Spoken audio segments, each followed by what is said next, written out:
Just to recap on what we were doing last week, Wednesday, we did task number 1, activity number 1, and my take will is that that task has been completed by all of you. Is that correct, colleagues? Colleagues, are we there? Yes, we hear. Yeah, I'm saying the activity number 1, it has been completed, isn't it? Yes. Okay. I'm just waiting for others because there's only 3 of us here. Okay. Now we are 4. Good afternoon, everyone. Afternoon, sir.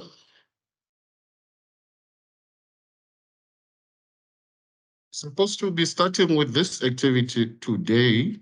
Afternoon, everyone. And good afternoon, sir.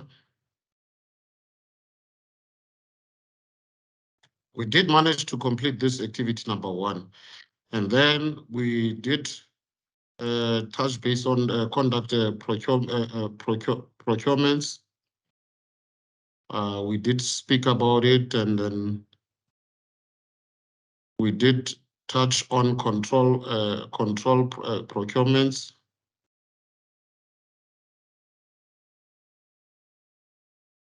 And we concluded here on when I was trying to say, let us do the activity number 2 in reference to the portfolio.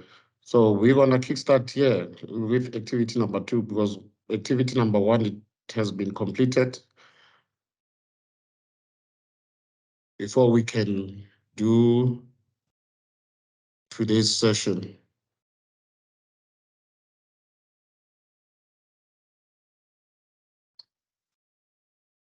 Which we'll be looking at the cost calculation in the project. Excuse me. Colleagues, in this manner, in this fashion, rather, let us continue with activity number 2, because I think we won't be waiting and time is of the essence. I will project the activity number 2, what was required for us to do in that portfolio of evidence.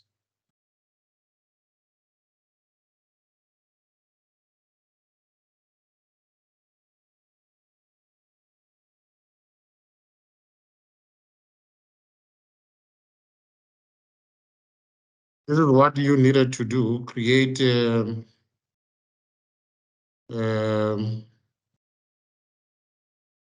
ad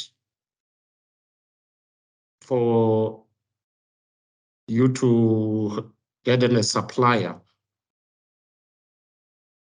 And this was the activity that I needed us to kickstart with in terms of control procurement session. Then you decide to place a request for a quote, RFQ, in the local newspaper to source the independent contractor. Then you will create the terms of reference for the potential supply.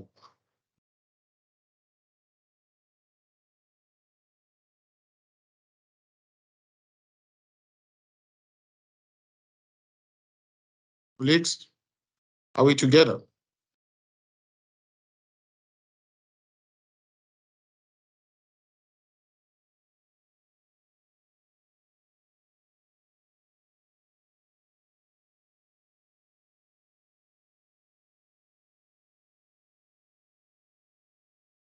Yep. Yeah. Let's move on. Colleagues? Yes. Can we kickstart the activity number 2, please? In your groups, but there is no groups. You'll do it in the same way that you've been doing the first activity. because we stopped here on activity number 2. So I like us to start there so that we can move on. Is that okay for everyone? That's good.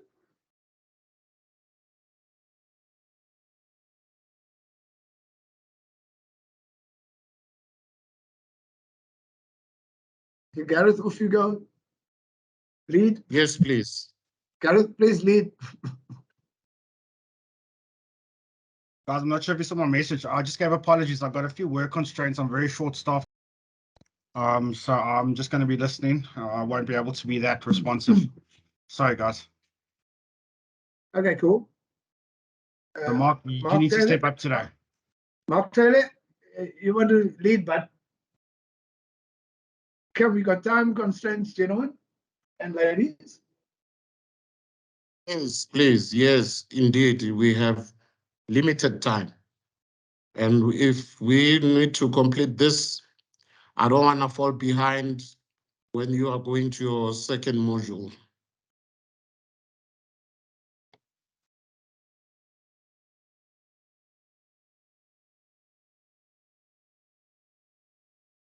Okay, so we need to create a terms of reference for the Yeah. potential suppliers. So Yes. In your portfolio of evidence, activity number 2, you need to source out a request for a quote to a local newspaper because you want an independent contractor. And then now you need to create terms of reference for the potential supply. And also create the evaluation criteria you will use to shortlist the potential suppliers. And you have received the RFQs of 3 potential contractors, and they are listed here. Using the information above, make a decision which contractor you will appoint. Use the criteria you developed to evaluate each contractor. Then you will write you write a letter to the 2 unsuccessful bidders as to why you didn't take them. They were not accepted. Then you explain the process you will follow to maintain the procurement records you received from all the 3 bidders. And then you conclude. Colleagues, may you start, please? This is what you need to do in class. Can you start discussing and you will report back?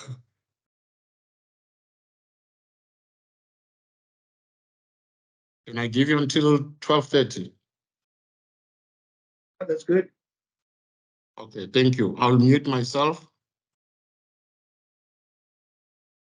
Cool. Okay, Marcus, off you go. Pat? Okay, the terms of reference. So we're going to put in there what is expected from the suppliers. Okay. And then the amount of and type of work to accomplish. So they need to clean up the local park of harmful and dangerous objects. So we need to put this all in this terms of reference. Okay, cool. I agree with that. Anybody got anything else to add?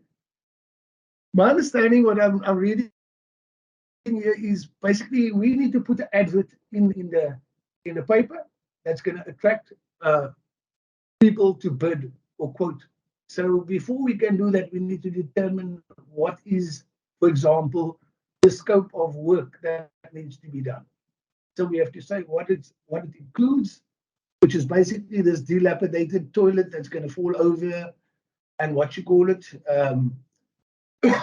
Obviously, that is what the scope of work is to basically demolish this old toilet take all that rubble and remove it.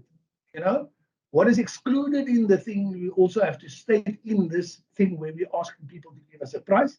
We have to say basically, cleaning up the other crap is all excluded. I think there's other things that where they say basically we and the team can do that. So that's excluded from the bid that we're asking. We also have to tell them the time frame, which is given in the paragraph. It's only to happen within working days. Those 5 days, so the time period, it's basically 5 days, excluding weekends. And we obviously need to tell them when they need to start and when they need to end. So it's not set there what the dates are, but I guess we need to make up a date of some sort that stipulates that 5-day period. This is it. And then obviously they need to give us, the most important thing is we want to know is the price. And I think another important thing here, because this is government, they probably want to know BEE statuses, because we're going to have to, once we get all this information and we collate it, we can then have to use a selection criteria type of scorecard or something that's going to basically indicate to us how we're going to select the successful bidder. That's my contribution. Anybody else?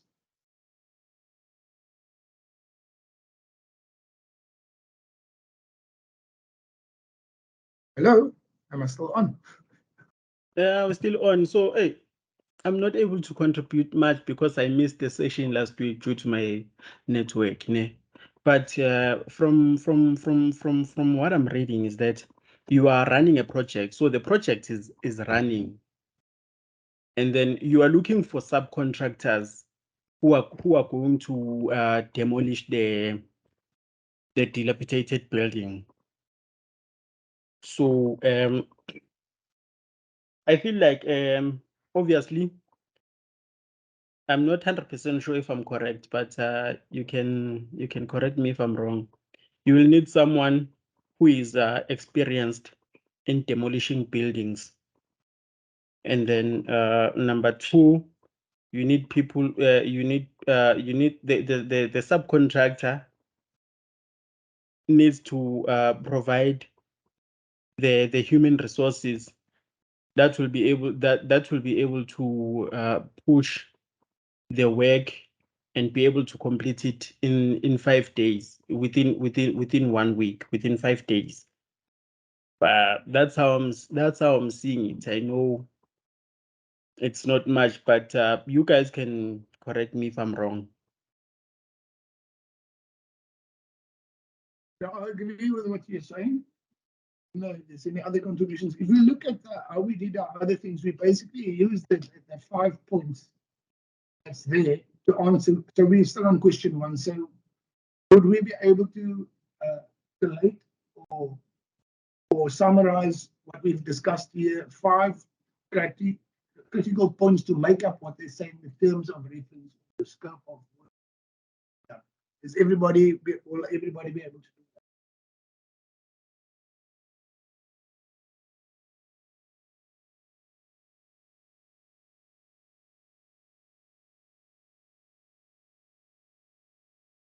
I don't hear anybody talking. No.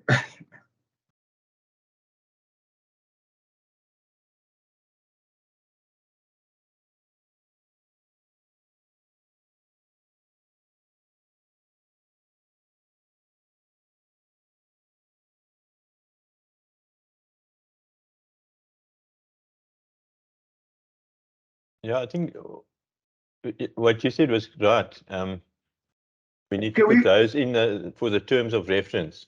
Yeah, That advert in the paper. So, I mean, can you just summarize basically what was all mentioned now? Marcus, then we all got a good idea and we move on to the next one. Guys, how's it? Sorry, I'm just putting things aside. Oh, there, Louisa said something also. So let's just break it down like a brainstorming session. So right now we need to put this RFQ in the newspaper. So we need to explain what we want to do, what we need. So we need to break it down first. So where would we want to start? So we would need to know the location of the place. So we need to pick, it will be obviously the park. And then what will we need to tear down this building? We will need people to do the labor. Then we'll need things like the equipment. So we'll need heavy duty equipment.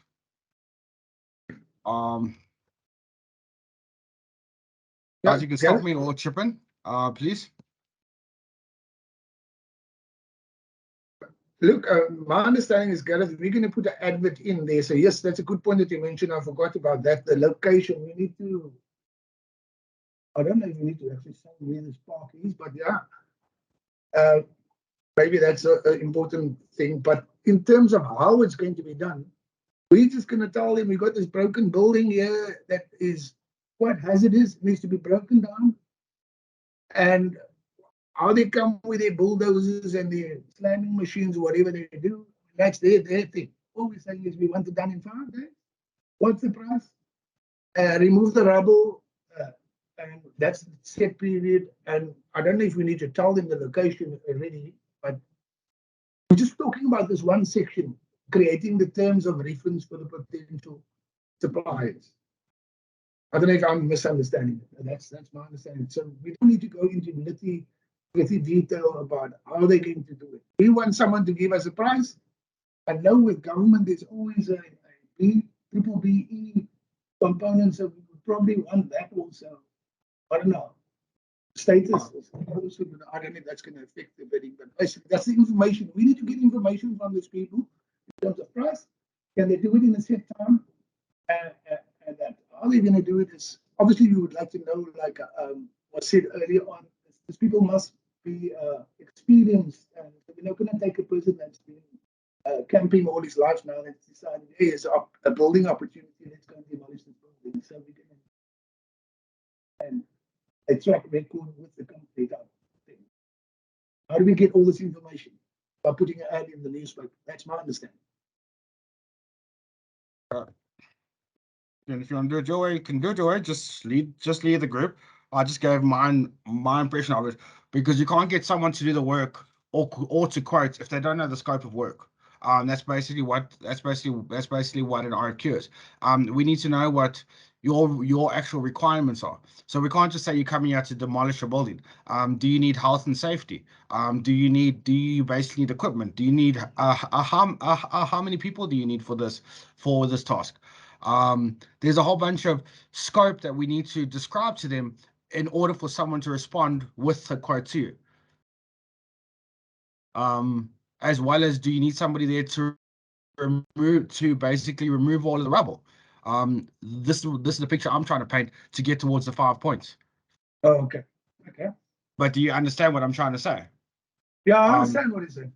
So you can't quote. So if I tell you, I need you to come fetch my car, and then you respond with a tow truck, yes, it will cost me 500 rand.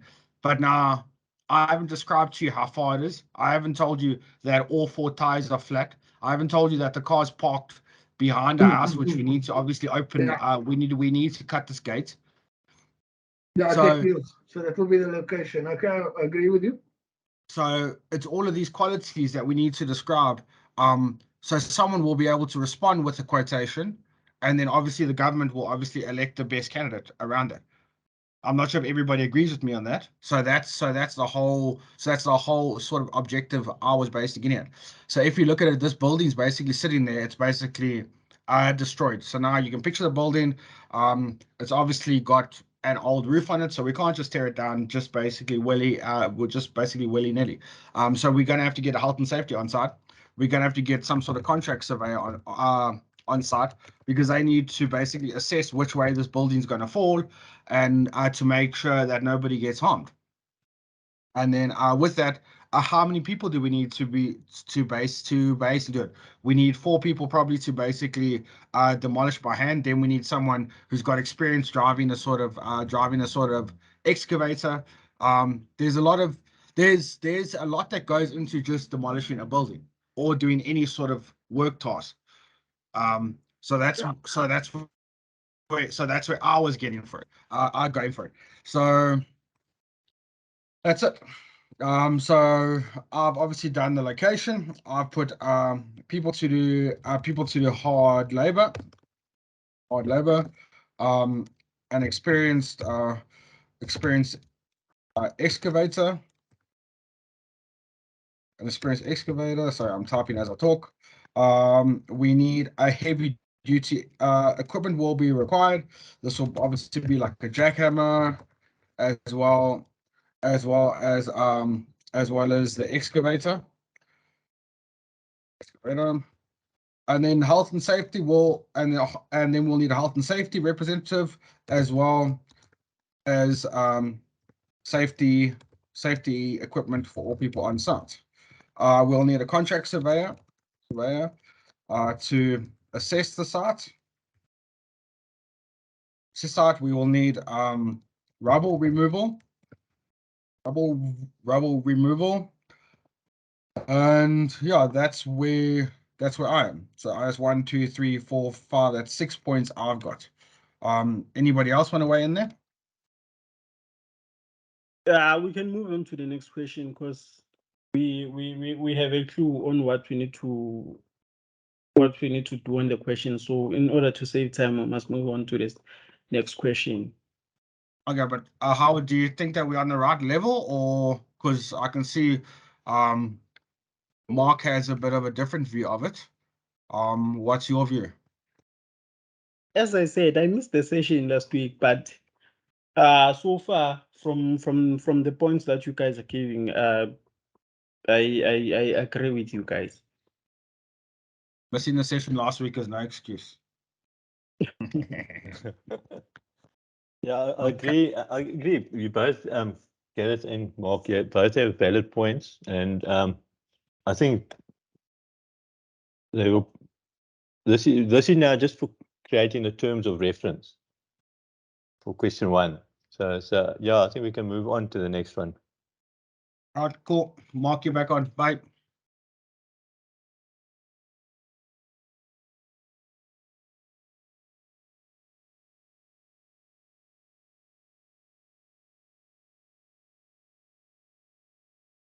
Okay. So question 2, what is question 2? So let me just move down here. The create the evaluation criteria we'll use to shortlist the potential suppliers. So we're going to probably get 100 people there and we need to create a shortlist. It sounds logical. So, and they say we can reference our learner guide to give us some guidance on how we will evaluate for the evaluation criteria. So on the learner guide, what is the evaluation criteria that will play a role? And I think we did cover that very briefly, a little bit somewhere we've seen things. So I don't know. Any ideas? I think experience, the Experience. I did read somewhere ahead in this learning thing. So there's going to be some form of scoring card. yeah. You can take all these things and you go, okay, that one scored 10 and that one scored 5. I think there's something I briefly read about. We'll have to have some form of scoring mechanism to give us an idea. Okay, so that's the one thing. We need a scoring mechanism. And then what components would be on this scoring mechanism to influence us to decide the right thing. That's what we're talking about, a basic document, like a page.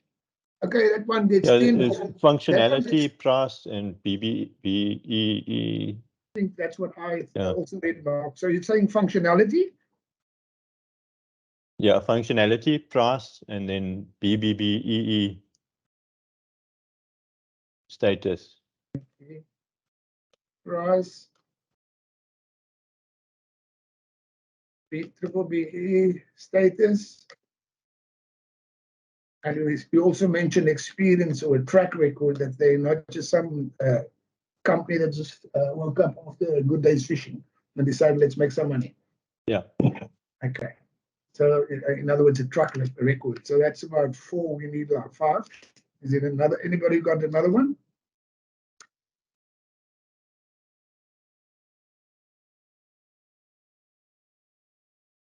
The guarantee of quality of work.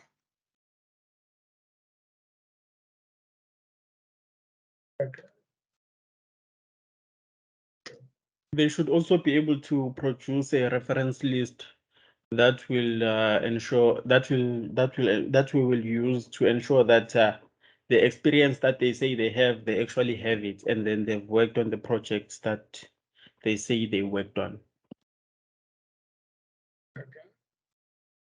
So in summary here, we said functionality, price, BBBE, status, experience, track record, and a means to check it, which is what you said, was said in our reference list. And Gareth said the quality of work as well. So obviously those are key evaluation criteria. So this, in my understanding, the way this actually works in practice, this goes on a little, and basically these people get rated 2 for that, 1 for that, and eventually we will come up, and the one that scores the highest is going to basically be more than likely awarded the bid. Okay, everybody agree? I don't know. Yep, I agree. Can we move on to the next one? Okay. Scenario continued. So now we received all these RFQs of 3 potential contractors. Now we have to apply this and make the selection criteria. So let's read it. Basically, how much is this one's marks? I don't know. So it's 5 times 3.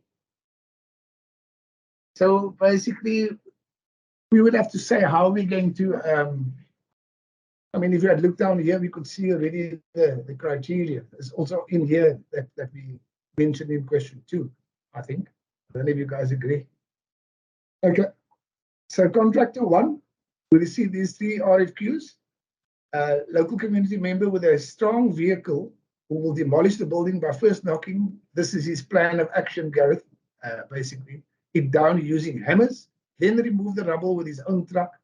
He has a team of 3 individuals who can help him, and he's scheduled 7 days for demolition. The price quoted is 14,250. I think in that scenario, first thing to notice is he's going outside the time frame. 100%. So that's the first thing I would notice, which is obviously going to count against him in this matrix when we go, and if we had a little document now to mark these elks off, which we don't have. But okay, we got the idea what should be on that document. Then contractor 2, I don't know if there's anything else that I'm missing here.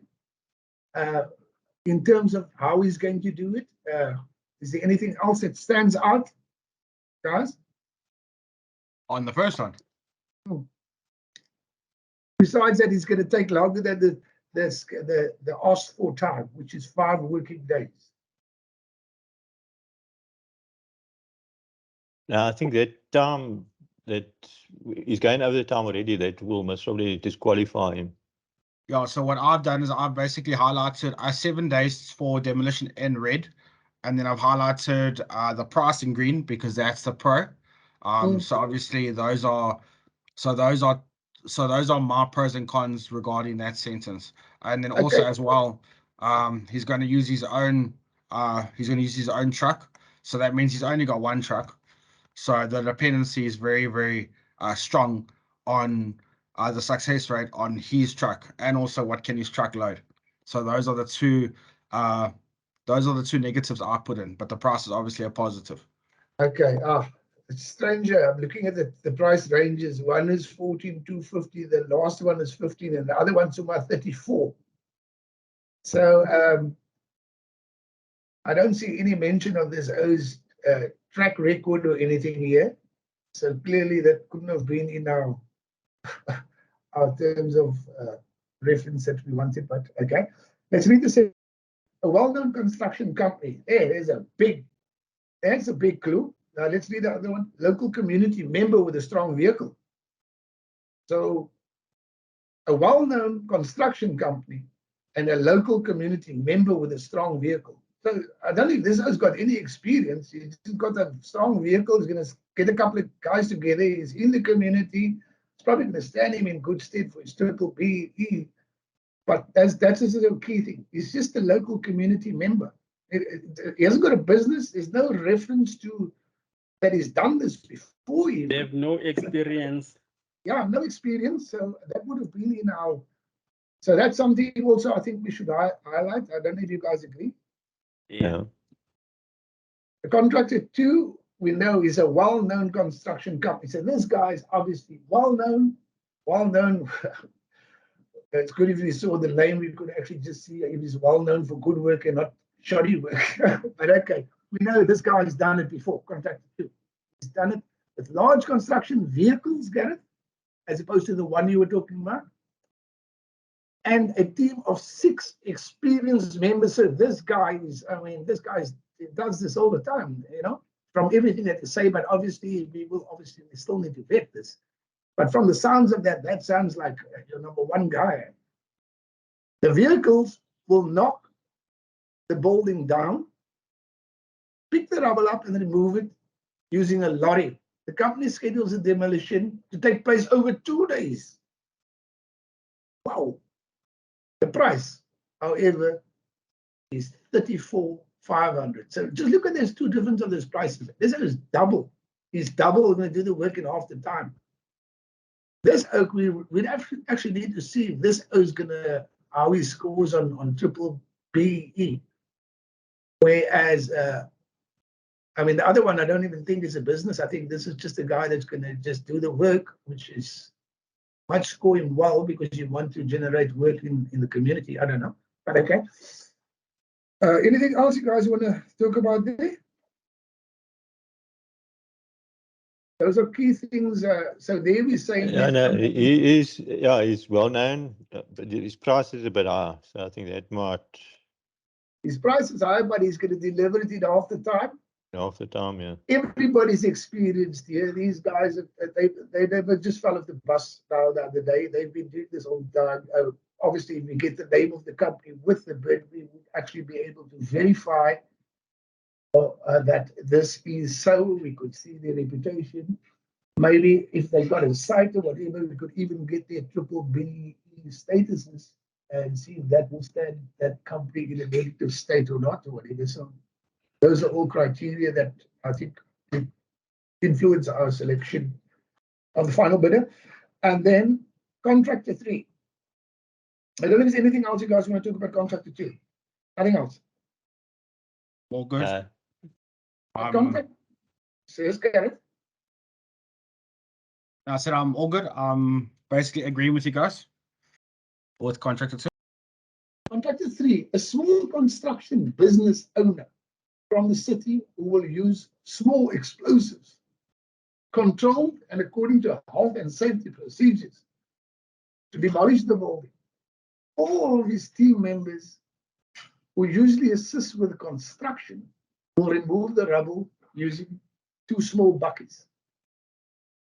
The business owner schedules the work to be done in 4 working days, so it's within the specified time period for a price of 15K.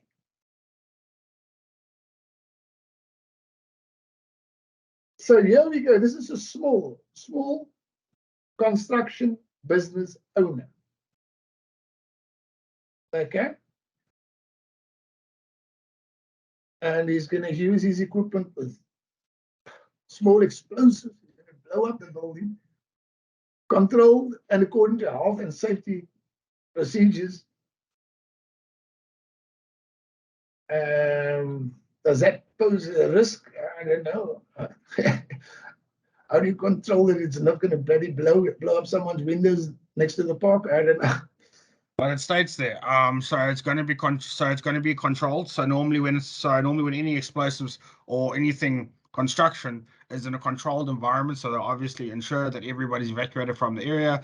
They'll check the direction the building falls, and it will be a controlled thing. And then it will also be in accordance with health and safety procedures. So they will make sure everybody's got the right equipment. They in the right vicinity from it.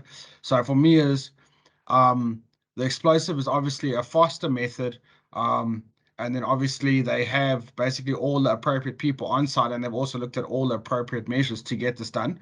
But the team is the team is basically smaller, and then with that, obviously, they got 2 small buckies. So if something goes wrong, they basically have the backup as well.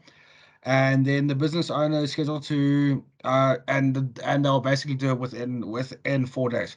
Me personally, I think our contractor 3 is the route to go. As both of those I've highlighted red factors in contractor 1 and contractor 2. So that's my input. Yeah, I think contractor 3, his price is nice, and he's doing it in a good time, 4 days.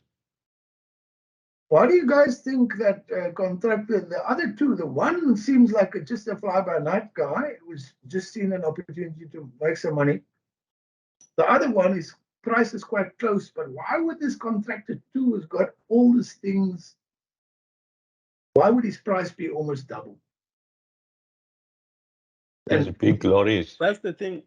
Oh, sorry. That's the thing with well-known and more experienced contractors. They skyrocket their prices compared to the ones who are smaller. Maybe they're starting. Their quality of work is 100%, and the price the price is reasonable as well. Yeah, Yeah, but and also contractor two shows that he's got a whole lot manpower, a bigger vehicle. So those things will contribute to the costing factor of his code. So the reason why we think, yeah, your question was why wouldn't we pick contractor 2? Yeah.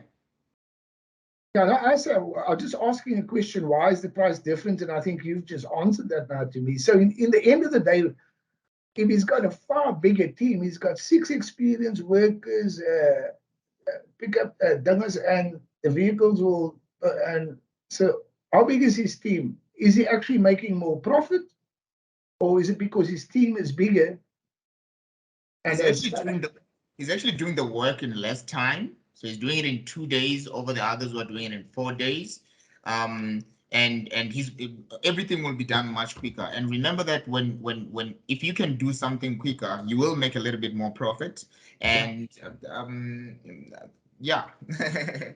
Yeah. And also, there is no assurance that they will remove the hazardous material. They'll be able to remove the hazardous material safely and dispose of it.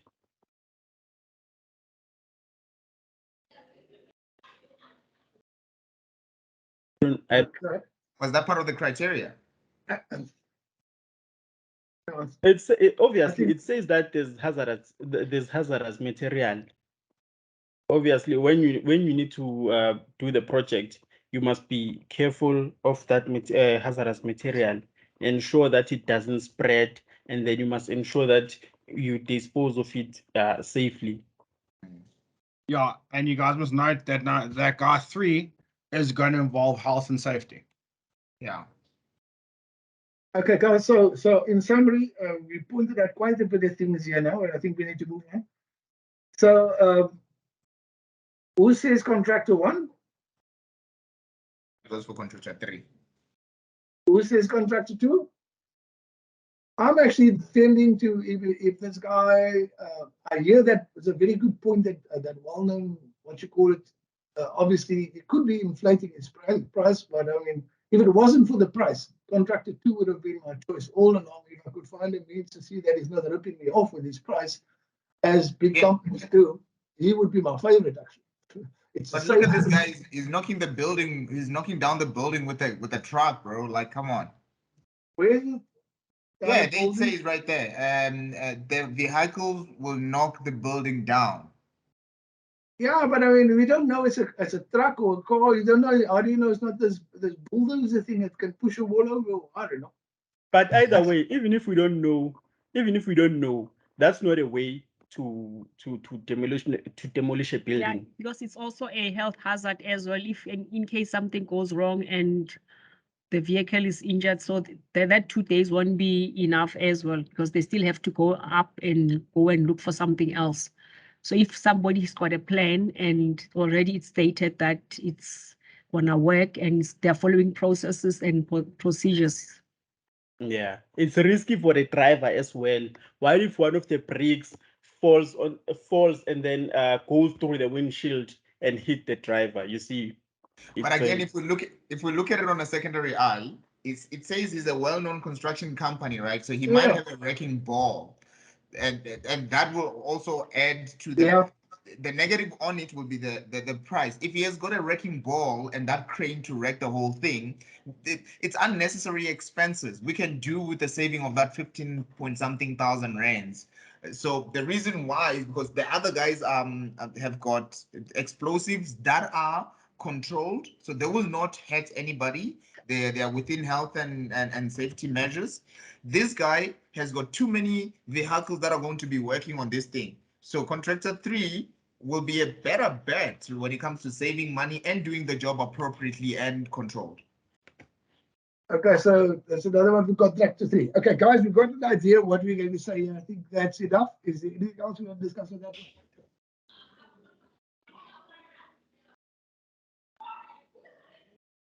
Guys? I think we can go on to the next Yeah, one. we can go Question- to the next question. So here's the information about. Make a decision. So you've made your decision whether you chose contractor 1, contractor 2. Okay, nobody's going with contractor 1. So it seems the majority is going to contractor 3.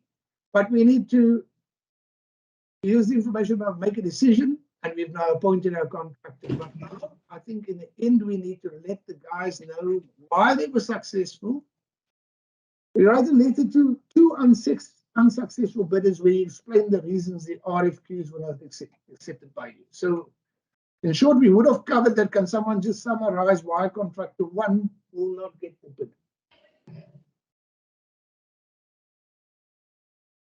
Okay, contractor 1, or his time frame is over the allotted time for this demolition to take place. So he will not be considered successful. Okay. So that's the only thing you would let him know. Cool. Anybody else? Anything else you want to tell the guy? Obviously, on contractor 1, they won't be successful because number 1, they are not a construction company. It's just a local. It's just a local person who has no experience and no reference list. And obviously, they are running. If we choose them, they will run over the assigned time frame, which is something that we don't want because it will add extra costs. Here's a out of the way of thinking question. Why would you think these 3 guys made the shortlist? Can you repeat the question? I think earlier on they said this guys made the shortlist or something. Which one? Contractor 1. Create the evaluation criteria would use the shortlist. So we got like maybe 100 RFQs, and out of that we shortlisted it to these 3. Okay, no, never mind that question.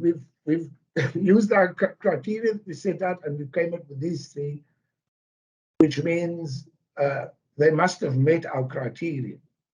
Yeah. So, and then contractor 2, I don't know if you guys are complete with contractor 1, but on contractor 2, obviously they do have the manpower, but their demolition method is not controlled, so it can cause a safety issue. And then they don't have the proper equipment because they'll be using the truck, a vehicle to demolish the toilets or the structure. Number 2 is the price. It's way too high for them to be considered for the contract. Maybe if we did a bit of what would the actual, how do we know the estimated cost before we look at all these bids? How do we know? Did we do a costing estimate? on how much it should be? Did we do some research? Did we use all those methodologies, whatever they spoke about in the manual, to know that we're looking at about, we should know what to expect before we're setting out here. What if they all inflated their prices at 60,000? We can't just say, okay, well, they're all saying about 60,000. We must have a reference or ball. Don't you guys agree? But you're going off track. We have to work on exactly what is in the statement. Okay. Okay, cool. Then, so to summarize, and what we're going to tell we don't have to tell the successful contractor anything else, and everybody's agreed that we contractor 3. So contractor 2, we basically tell him, I don't agree that, I mean, the fact that they are a well-known construction company with a law, they're doing this more than anybody else. I think if they've given their name, we would be able to accurately vet. Like was raised, they do tend to, they see government contract, they inflate their prices way above. The fact that the other 2, I suppose we could make in the same assumption, are in the ballpark, but I would have rather wanted to know what to expect before these zones even send out their pricing. But cool, the only thing that I can see here is basically the price. Some people might agree with what someone said previously, that also that they're not safe, they're not doing it safely. I mean, that will be entirely your decision. I don't know who feels that this company will do a safe job or not. Does the majority think they won't?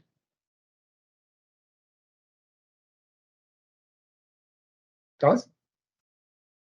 Okay. No, I think the contractor 2 could do a safe job. It's just that The price. his price, yeah. For me, Okay, his so price is 40 hard, according to the other guys, you know, the other contractor.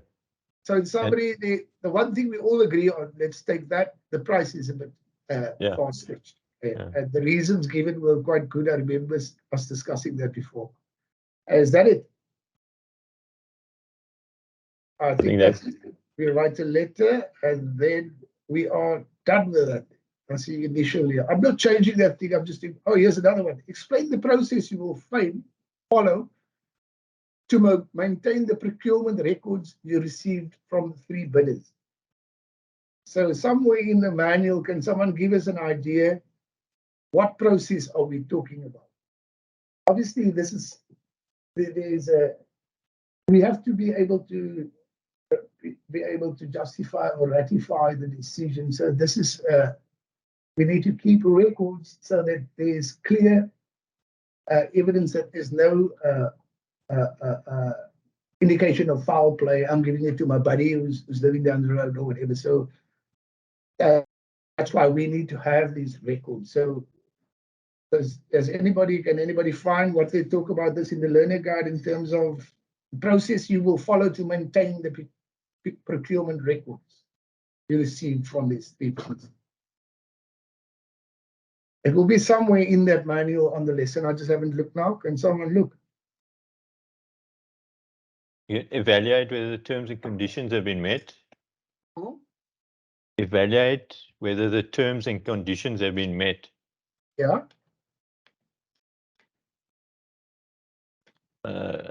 Conduct an audit on the products received. Is that the right? Am I in the right place? Right. I don't know, Marcus. I don't know which page you're looking at. Procurement record you received. Okay. Yeah. Address any outstanding payments. Update documentation and records. Notify supplier that the contract has been completed. Evaluate the process and identify any lessons learned. And then archive the procurement documents. Okay, that sounds it. Okay, so we're going to archive the document, save it for future reference. Most important there, what I find, we need to evaluate what was done. Was all the things that were specified achieved, and have that documented also. Sorry, where are we? Sorry, What guys. page is that on Marcus? The top of 31. Top of Learner Guide 31. Yeah. Sorry, which question are we on? 5. 5. Yeah. Where they're saying, explain the process. It's a process you will do. So we're talking about keeping the records, archiving the documents. We need to do a control measure and evaluate that what these people have sent a bid and tender for was actually fulfilled within the contract. Mark also mentioned about paying outstanding payments. So I don't know, maybe we hold back until we're happy that the job is done. And basically we sign off that project. It's now done. They've done it. I guess so question 4, we've skipped over. We did it already. Okay, sorry, I missed that. Okay, carry on. Question 4 was, what was question 4? Question 4 was, When you write a letter to the unsuccessful oh, yeah, bidders. you're right, basically letters. So basically we would have made a choice. Everybody agreed that they're going for contractor 3, he doesn't get a letter. Contractor 1, we said there's a lack of experience in terms of, it's just a guy hasn't got a company. Contractor 2, everything would have been fine. Pending his price seems to be overinflated, which they say experienced companies do. That was basically in a nutshell. Some people also felt that him using bulldozers and trucks and whatever to break down might be hazardous, which is contrary to the statement that says that they are well-known construction doers with so much experience and all this stuff. So that is a contingency. You might feel that yeah, they might not be able to do a safe, effective job, and other people might feel that they would, just based on the statement made. But what we all agree is that the price seems to be. We didn't, like you said, maybe drifting off the park with wanting to know what is a ballpark figure to expect. But what we can see is 2 prices were very similar and one was almost double. And a very valid point raised there was that reputable, well-known companies do tend to want to overinflate their prices when they think there's easy money made. I was of the opinion, are they actually going to make such a profit if their workforce is bigger? But then someone pointed out that they're going to do it sooner, which is also a cost saving. So that all points out there, they probably are overinflating their price. That's my summary there. I think that was it. So now we're done. We can move on to the next one. And Mark just gave us the information, explain the process you will follow to maintain the procurement records. You'll find that on the top of the learner guide 31. And we just need to apply that to the scenario. Okay, let me finish. We can have the lecture back. Any questions, guys, or I don't know, anything else you want to talk about?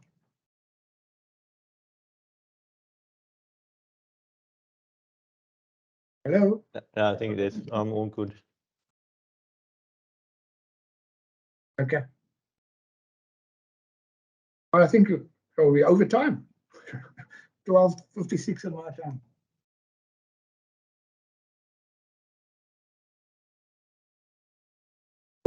Shall we move on or what?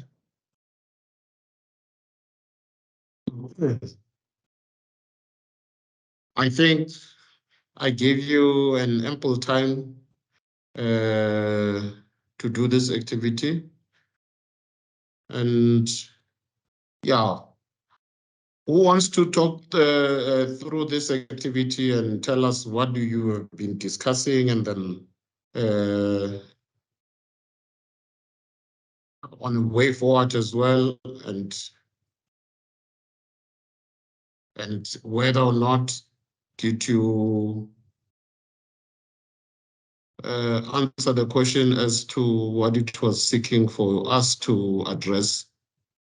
But I've been listening, but we can just summarize the reporting. Okay, for 1 until 5.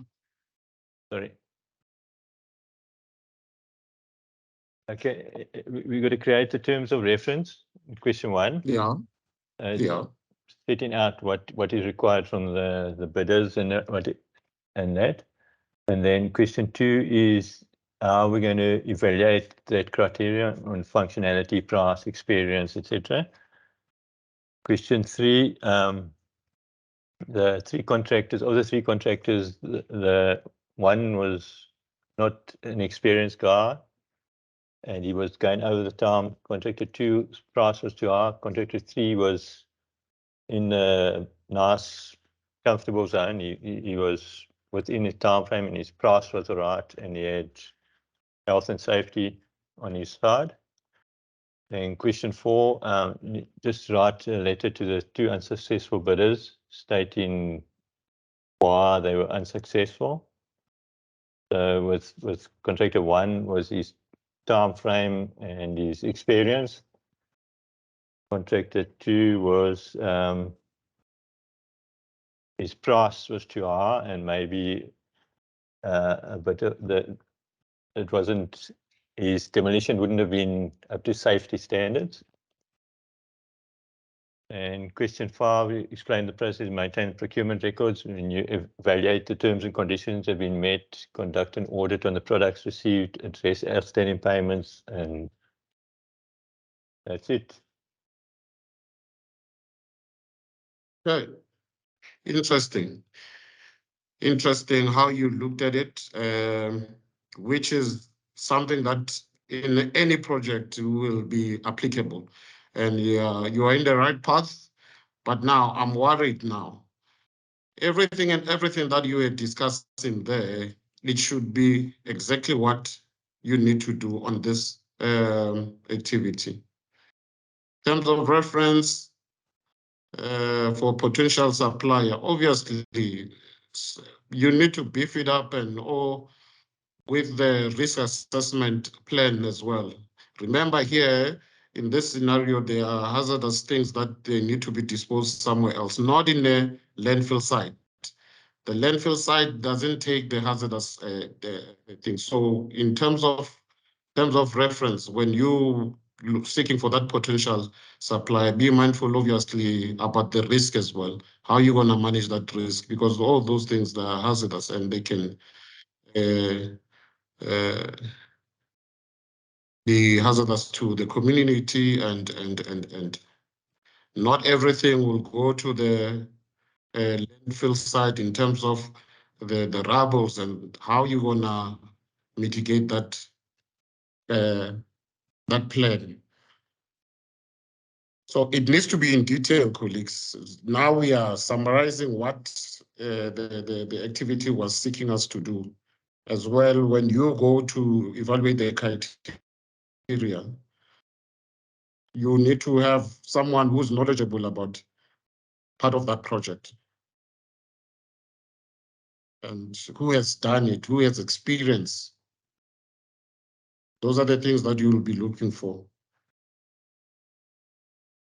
But wouldn't that And fall obviously, into when you- sorry, Sorry? Simon, but wouldn't that fall into them stating that they are moving within the health and safety regulations? yeah, it has to be something that is in detail, yes, in terms of how this contractor or this supplier will be managing all this safety. Obviously, there are rubbles there, and you don't want to have a project that will impact on other people's lives. In terms of when you are taking those rubbles somewhere else, safety is of the essence. Will that rubble be covered? How you gonna do you want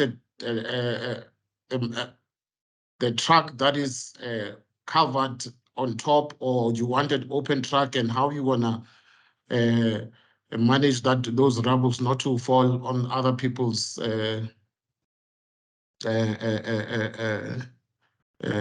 streets or on top of whoever that is working on the. So those are the elements that you need to emphasize and check and balances in terms of the safety, because you're moving things there from that park somewhere else. So safety is of the essence. And now, when you write a letter, specify why were you not selected in explanation. Obviously, it's to regret to inform you that you were unsuccessful in terms of what the specification were all about. You didn't meet those specifications. In terms of reference, you need to have this specification in place. This is what you need, because people need to be there knowing to when they want that to read that local newspaper, we must have a full specification as to what is required of them. When you do a project, specifications are of the essence, and we did touch base on that last week. Specification in any project, it's important. Or you can narrow it down as a project scope. This is the project, what is will be entailing. This is what we need to be done in that part. But because we were given a scenario, you are all in the right path, but I need us to be mindful that we need to be in detail and be mindful of the max allocation there.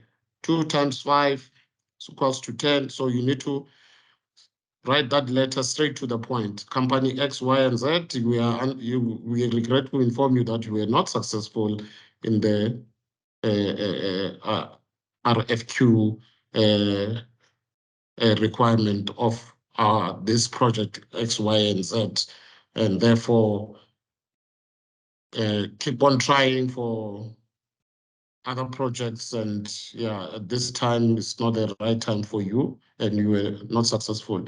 Explain the process you will follow to maintain the procurement records. Yeah, when you're doing any project, archiving is very important. Record management. Because should you need to revisit in that project, you should know who supplied you with what and where did you get the items, is it made, the equipment and whatnot. So record management is very important. Okay. Are we all clear?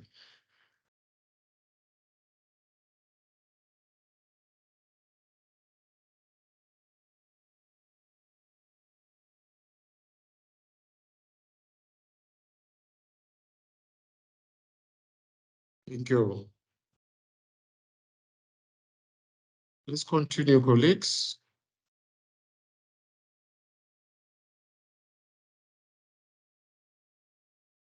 With what we need to do today, we'll touch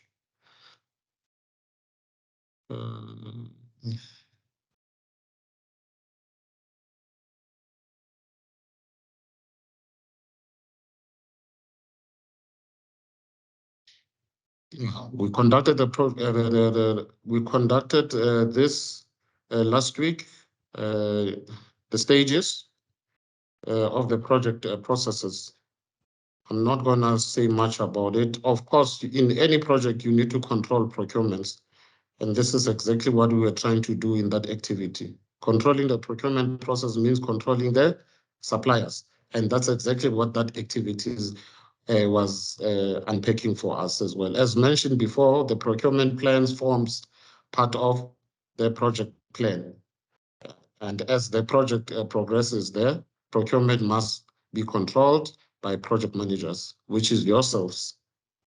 It is also crucial that the project manager manages all documents, like I was indicating now. You need to archive those documents because sometimes things can arise from there. You need to do what? You need to revisit your project. How did you plan it? How did you source your items? And who was your supplier? And I thought I should zoom in and talk about it more there. But it is in your study guide. We did conclude this last week. Before any procurement process can be closed, the following activities must be completed. Evaluate whether the terms and conditions have been met. This is what you need to do. Conduct an audit on the products received, address any outstanding payments, update documentation and records, colleagues. Okay, we're busy with that activity. Now we'll look at the cost calculations, because in any project, you need to cost everything that you are doing. So now you need to calculate. In project management, you must calculate your cost calculation, and the items you needed to conclude when budgeting project costs. We are going to look at the calculations involved when measuring area and shapes. For example, if you are a project managing the construction of a house and you have to buy tiles for the floor, you will have to calculate the surface area of the house, square meters, be as it may, or whether you wanna calculate it in millimeters and the size of the tiles so that you buy exactly what you, the number of items that you need of those tiles to cover that project. You don't wanna do back and forth while you are in the middle of the project, then you realize that I might be running short of the tiles. So you need to do that calculation, and it will give you an indication as to how many tiles that you will be required to complete that project. And further example will be if you are managing a project which provides a delivery service to your client, calculating the distance you will have to drive could influence the cost, colleagues, because you have to pay for the petrol used.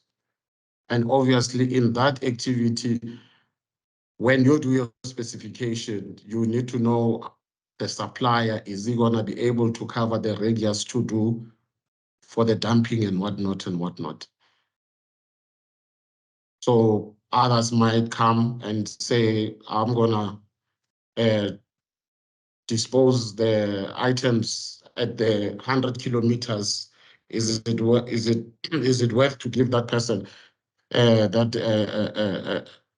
tender or that project, because he or she will spend more time on the road than delivering to what is required. Measuring and estimating. For an example, you may want to know how far you have traveled in a car, how much paint you need to paint the walls of the house, how heavy will be the products. Like I was saying there, those rocks and rubbles. So you want to have a shorter distance than 100 kilometers going there to dispose all those rubbles. The products that I need be and will my delivery van be able to bring it on the site in one trip, or you will need a special delivery van. Obviously, those rubbles, you need a special truck to dispose that rubble.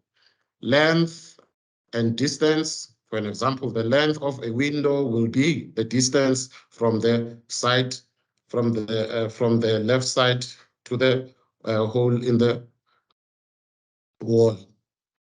Where the window needs to be the right side of the hole in the wall.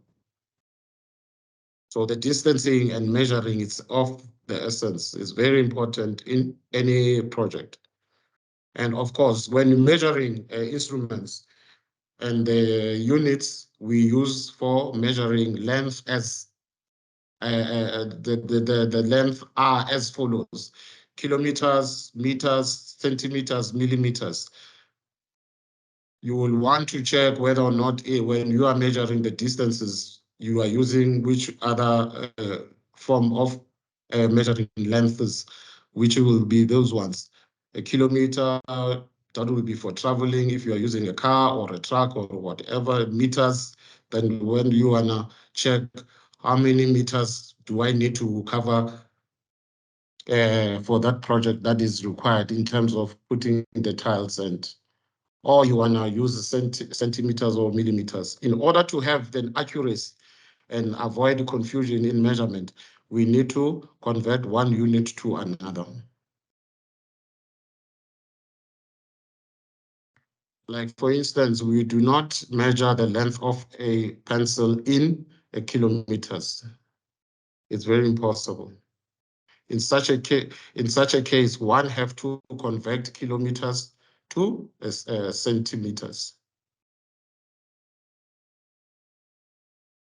And I thought I should put these examples. This is where you display the conversion of one unit to another. Centimeters moving to millimeters, a meter moving to a centimeter, a kilometer moving to a meter. So you will do that conversion timesing by 10 or by 100 or by 1,000, or you can also, when you are doing a conversion, can also use the division side of it, as it is illustrated there. And these examples are in your study guide, colleagues. You can have a look at them as well.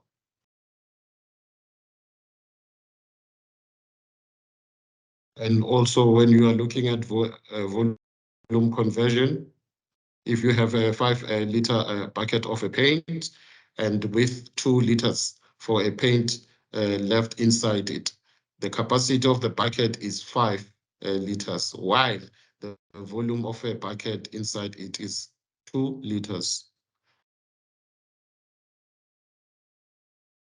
Then there will be those units there and symbols that you may want to use. Kiloliters, liters, centiliters, and milliliters. And also here, the volumes can be converted like this, as illustrated there in your study guide as well.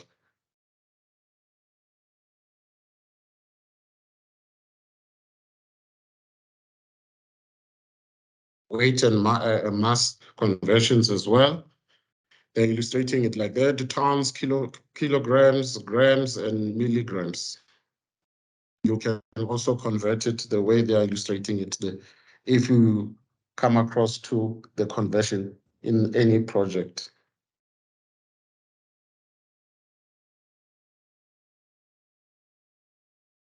And we'll look at the ratio.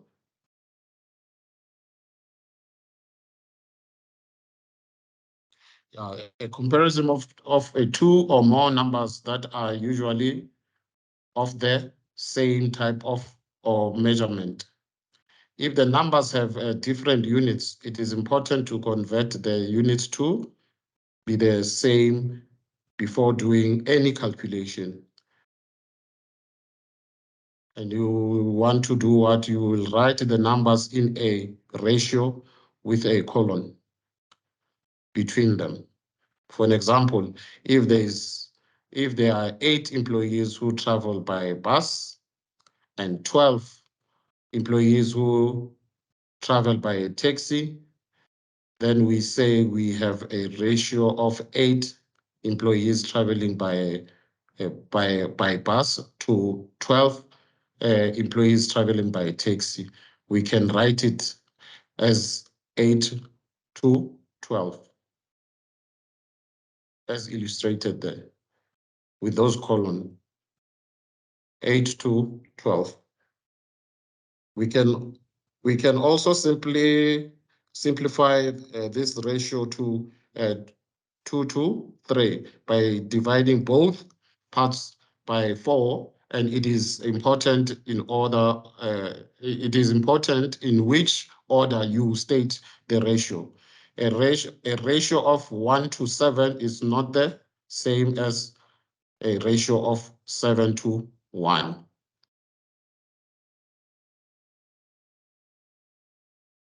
So I thought I should put this, but they're in your study guide as well. Should you be confronted in any project in doing your conversions, the length, calculation, the cost, and the ratios. But in many projects, obviously, we'll be confronted with the cost calculations in terms of the distance, the square meters, and in my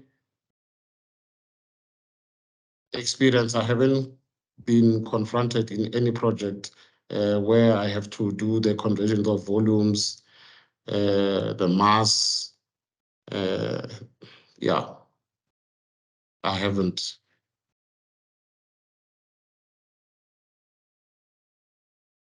Yeah, there's also activity number 3 that we need to look at. Any questions so far?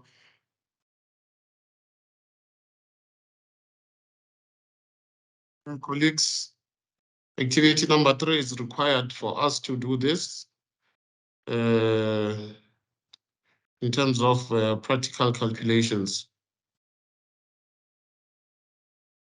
We need to do this activity. There are about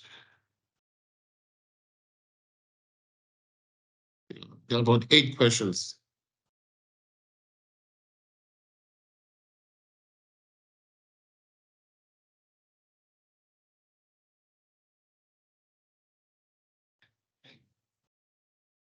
Are we there, colleagues?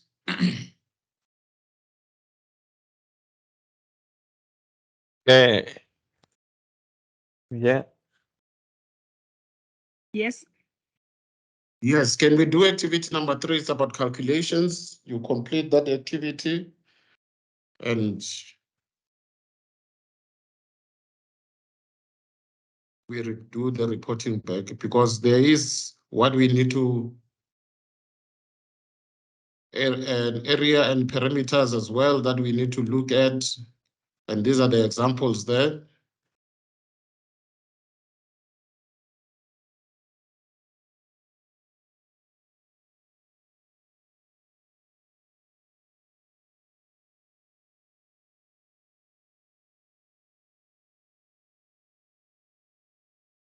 These activities in reference with the conversions and the calculations.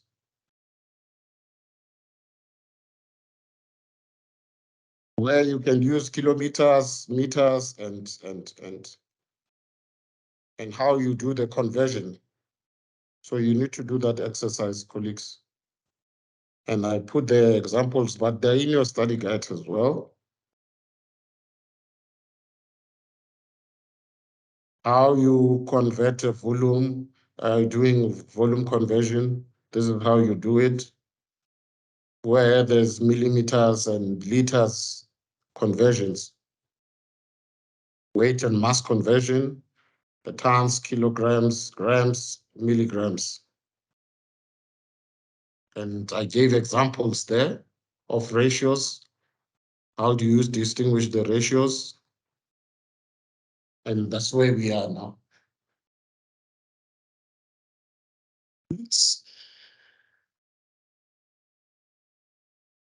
Can you start? Okay, what instrument will we use to measure or calculate the width of a page?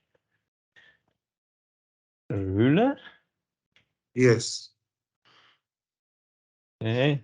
A ruler has 2 sides on it, centimeters and millimeters. So you may want to use any side of it. Okay. And then temperature, we'll use a thermometer. Yeah. Okay, discuss in your groups, in your session, but yeah, this is the activity that we need to do. Okay. Right. I think the other guys have all got load shedding. Yeah, I'm just between 2 meetings at the moment. Okay, then a percentage multiplied by 100.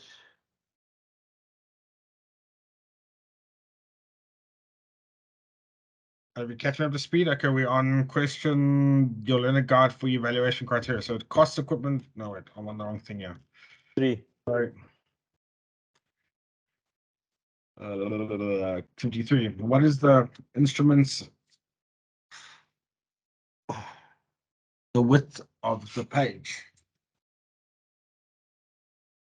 Yeah, okay, it's a ruler, temperature, use a thermometer.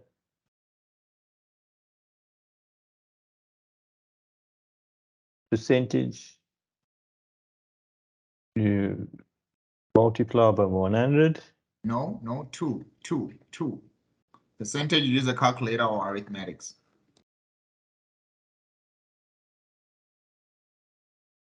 Not formula. You're using formula there. Okay.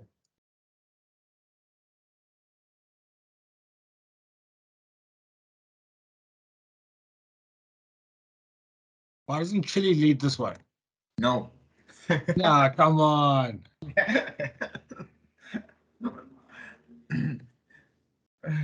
Okay, then the next one is 2 times 4. What's calculate? Arithmetics. So we're doing mathematics. So basically, okay, 1, the width of the page is ruler, temperature, thermometer, percentage, calculator or arithmetics. 2 by 4, arithmetics or calculator. The total of 45 numbers, calculator or arithmetics. Time, clock. The floor area of a room. The floor area of what? Huh? The tool we use there is Can you also. slow down, We Chile? Ah, Yeah, Louisa running. talks. Where Wow. are we? We are on the total of 45 numbers. Arithmetic. So the floor area will be a measuring tape. What is a measuring table? Measuring tape. Measuring tape. Yes, perfect. You'll use both, I think. Measuring tape. Both what? Sorry. What's the Okay, other one use- in there? You're going to use a measuring tape and a calculator. So you measure the one length is 2.5 meters, the other one is 3.4 meters to get the area. You need times the length, the breadth, or the length, whatever, it's a square, and then you'll get the area. So you're going to put that numbers that you measured in the calculator and multiply it by each other. So you're going to use 2 tools. So 3 actually. Measuring tape, calculator, and arithmetic. You need that arithmetic. What is arithmetic? What is that? Arithmetic is okay. So it's basically mathematics, but then you use the formulas in mathematics. So we need the floor area here. So we'll need the width multiplied by so it's width by breadth or something like that. So that's arithmetic because they're asking for calculation, instrument, or computational device. Oh, but then on 2 times 4, isn't that then just an arithmetic? I'm going to do it in my brain. I'm not going to use a calculator. I'm just going to say 2 times 4 is 8. Well, I mean, a calculator and the brain are actually the same thing. Just the other one is digitized and the other one is personal. So the arithmetic is a personal. Yeah, it's the formulas that you use to calculate things. Okay. Yeah. I didn't know about that tool at all, but I'll put that there. So that's arithmetic. A percentage. So a percentage would then be both. You'll use the arithmetic to get the Calculator, yes. the fraction. So I mean, if it's 3/4 of thing you want to find the percentage, so it will be the fraction 3 divided by 4, whatever, times 100, like Mark said. So it's a calculator as well as arithmetic. Yes. Okay. Distance between 2 towns. Yeah, that could be. Google Maps. That's actually a good one. Yeah, Google Maps. Why not? Yeah. Well, which one? Google Maps. Distance Or between Google two Earth. towns. We can also They use actually- a laser distance measure. No, there actually is a thing to measure the distance between 2 towns. It is actually called an opus meter. Opus meter. Opus meter. How does it work? It's like this. It's like a compass-looking device, and you put it on the map, like on your old school map. Yeah. And by moving it along the map, it actually measures the distance like that. Okay. So like the linear thing that you pull on Google on Google Maps. Yeah. Like that linear line. So you put a dot and then you stretch that dot to whatever town that you want, and it does that calculation for you.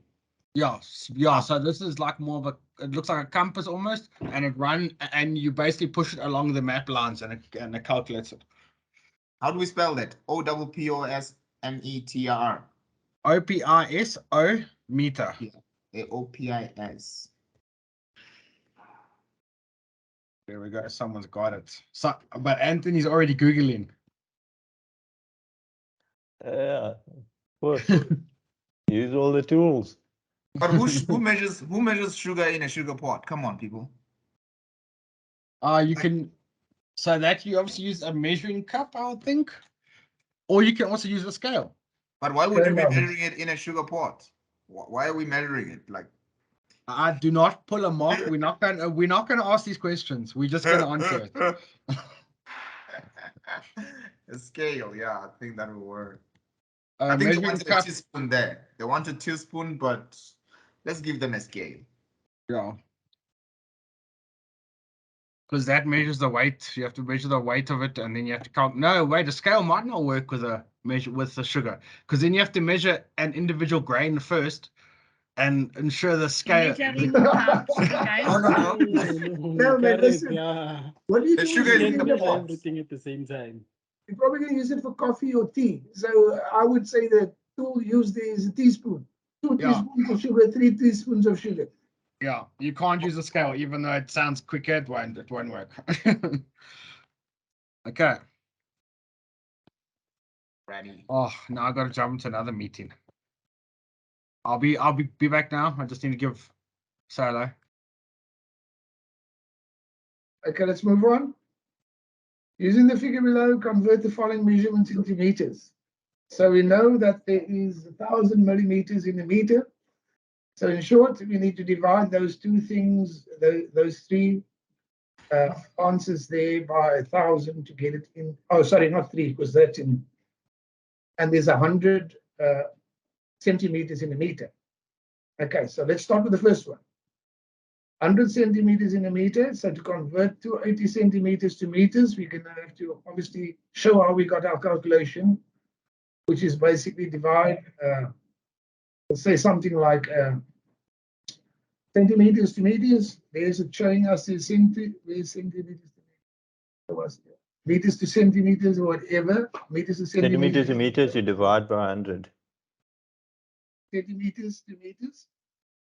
So we can convert that. No. Centimeters to meters, you multiply, guys. Yeah, it's the No. other way around. Meters to Centimeters to meters, you meters to multiply by 100. centimeters. You got meters to centimeters.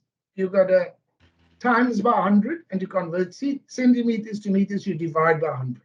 So if you look at the arrows. So we take 280 centimeters. So I think it's important because it's 2 marks per question, 3 questions. The one thing we say centimeters to meters equal, you've got to divide by 100 and then give the answer. Okay. 280 divided by 100, yeah, 2.8. Yeah, 2.8. Everybody agree? Moving on. Next one. Mark, you can take the next one. Okay, 56,100 millimeters. To get that to meters, so millimeters to meters. So first you got to change it to millimeters to centimeters. So divide by 10. And then you're going to divide by 100 again. Why would you do that? Yeah, obviously, according to the study guide, when you Or divide, divide by 1,000. yeah, Yeah, you just divide by 1,000. Yeah. I mean, it doesn't mean that it doesn't say that we can actually do a deduction that if there's 10 millimeters in a centimeter and there's 100 centimeters in a meter, then clearly there's 1,000. But that is, everybody knows that it's 1,000 millimeters in a meter. So we can just do it one step, divide by 1,000. Everybody agree? Okay.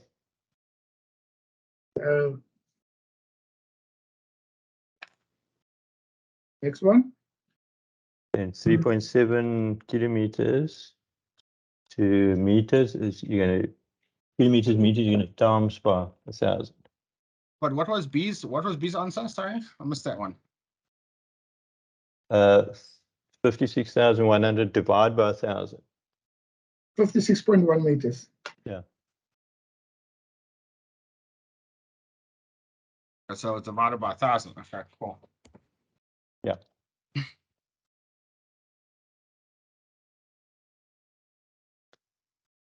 Next one, 3.7 kilometers to meters.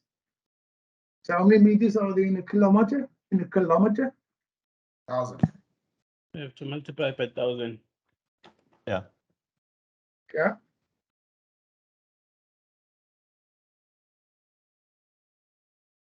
Which gives us an answer of? Wait, did you guys say multiply by 1,000? So we're turning Yeah. everything into meters. So we Meters, should yeah. divide those kilometers by 1,000. 3.7 kilometers divided by 1,000, yeah? Or is it multiply? No, No, it's you multiply. multiply There's a from 1,000. kilometers to meters. If So you we look have at to that multiply. diagram there, you can see. Oh, okay, yeah, I see. To convert kilometers to meters, you can see the arrow goes from kilometers to meters. You've got to multiply it by 1,000. Alrighty. So we basically gonna get 30. What's it? 37. What's it? 3.7 times 1,000. Yeah, 3,700. Yeah, 3,700.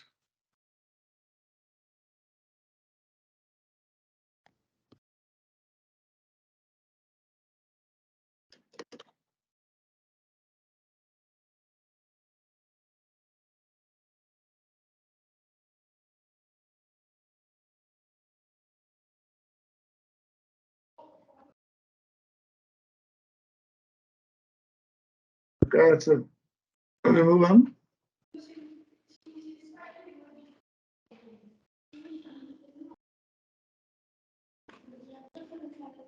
Okay, question 3. Nkuleko has found as a painting contract after completing one of the 2 houses he needs to paint. He found 5 2-liter bottles of paint. None of these bottles are full. The bottles contain the following amounts: 375 mils, 150 mils, 190 mils, 780 mils, 630 mils. How many liters of paint do the 5 bottles contain altogether?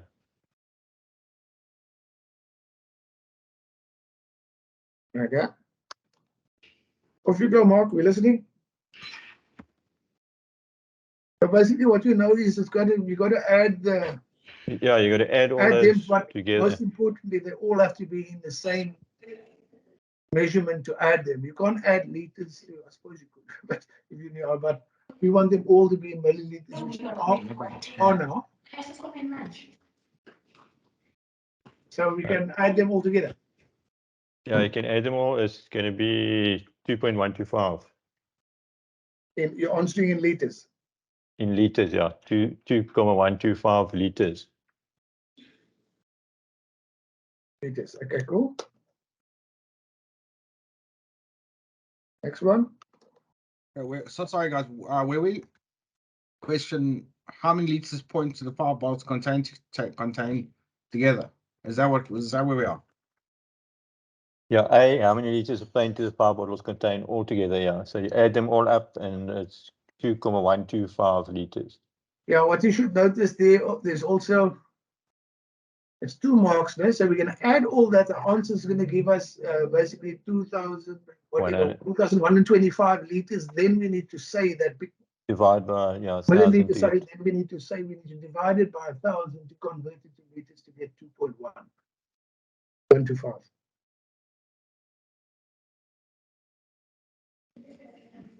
Okay, later.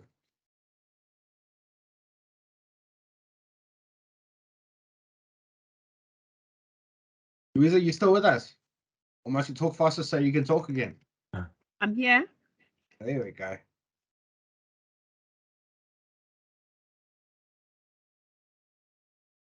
okay, and B,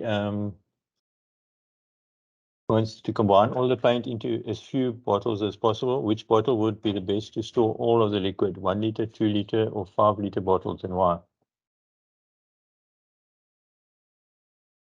All right. Who did all Okay, that calculation? What did you guys find? All It's those. just bottles? over 2 liters. So you're going to use a 5 bottle. liter. Yeah.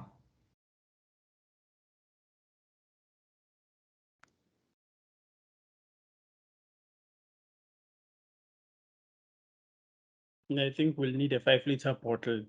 Yeah. Because it will have as much space as possible.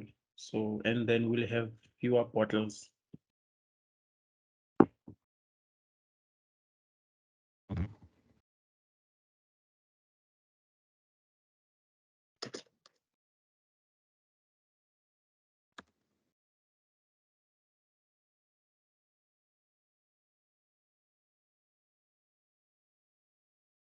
I'm lost here. Okay, Why? there's 600 team members. So are we on question B now? Eh? Question B is 5 liter. Yeah, we've done question B. 3AB. Then question 4. There's 600 team members working on a large construction project. The ratio of male to female workers is in this project is 3 to 5. How many females and how many male employees are in this business? 3 females and then 5 males. Yeah, but there's 600 team members. Oh, 600. Okay, so we just Yeah, no, the fraction, remember a ratio is always a fraction. So there, to get that fraction, to get the ratio itself represents the numerator. So that is 3:5. So it's 15. 3 of a total of 8 parts is the one fraction, and 5/8 is the other fraction. So you work out 3/8 of the total of 600. And that will give you the number of females. And then you work out 5/8 of 600, and that will give you the remainder, which are males. I think we found Mark's strong point. Maths. But Yeah. I did maths on a higher grade and got an A+, but in matric. So this is definitely my forte. But okay, it's 30 years ago. How many females and how many male employees are in this business? So how much did we come up there with the answer so that you can just... Marcus, don't tell me you came up with a half a person. No, so if there's 3 But females, What is 600? How many times does 600 go into 8? And then we just times that by 3 for the one and times. Yeah. Give me 2 seconds.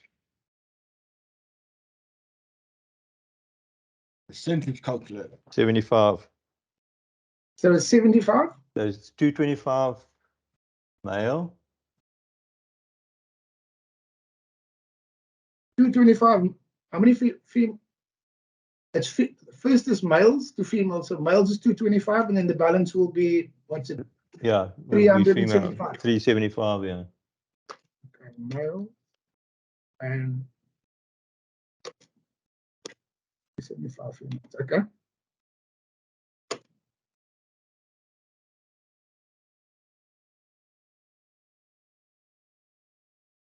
Very important to notice something that was mentioned in the lecture that we did before this, that the ratio is very important. So it's a respective fraction. So if they say males first, the first one is, it will refer to males.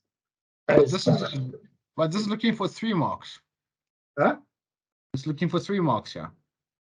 You can, as long as you got your math formulas right, it should work, man.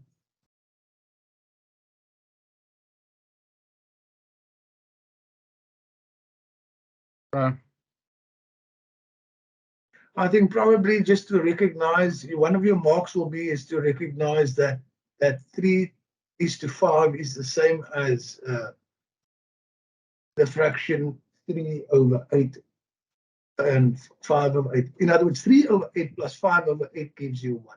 That's the whole. That's how you start your formula. Then you put the whole 600 on the side and you do your whole formula manipulation.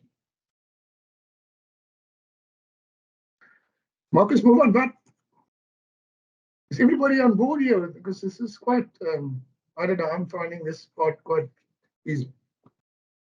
Okay, and question 5. You appoint a bakery that bakes bread for a local school.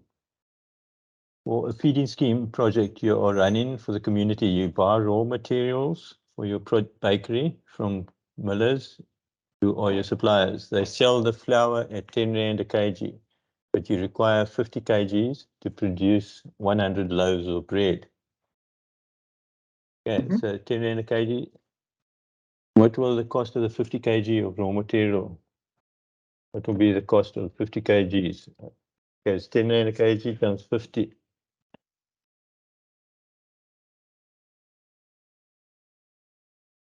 Yeah, so 1 It's kg. 500. Yeah, Yeah, you're right, Marcus. I agree. That's quite straightforward. Yeah. It's 500 kgs. Everybody agree? Get it? Or 500 rand, I think. Yeah, I was about to say, not 500 kgs. Yeah. Sorry, 500 rand. Right. Okay. Okay. Obviously, we need to, because it's 4 marks, we must just remember to always show how we did the calculation. I remember in school, if you give an answer, you just get half mark. You could actually get more marks showing how you got the calculation than actually giving the right answer. Yeah. Next one. Okay. B, how much flour is used to make a loaf of bread? Okay, so 50 kg, there's 100 loaves of bread, 50 kgs. So it'll be 100 divided by 50. No,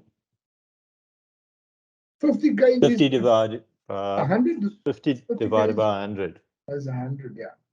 So yeah, you divide, the old mess. Yeah. Divide the right, the dinner's again 1. So yeah. So what's it? Answer? 0.5. Half a kg, 500 grams. Yeah, Everybody agree with that? Yeah. Yes. Okay, if you wanted to carpet the training room, question 6, what size carpet would you need to buy? Show your formula or calculation. Using estimations. Yeah, how big is the... So we need to establish. So let's just pick a training room size. 10 meters by 10 meters, because we don't Okay. have any.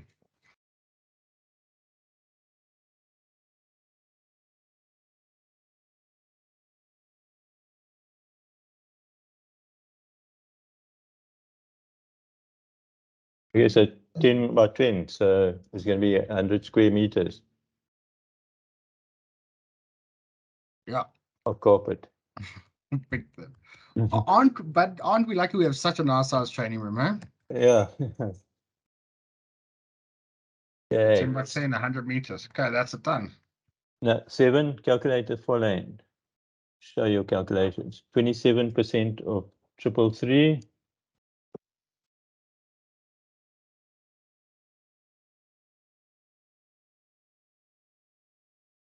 Okay, so 333. Are we coming to this funny numbers now? I'm missing something. Which one? What numbers are we busy with? Number 7, calculate the following. Number 6, if you wanted to carpet the training room. Oh, so the training room we are all currently sitting in at the moment is 10 meters by 10 meters. Oh, so you chose that.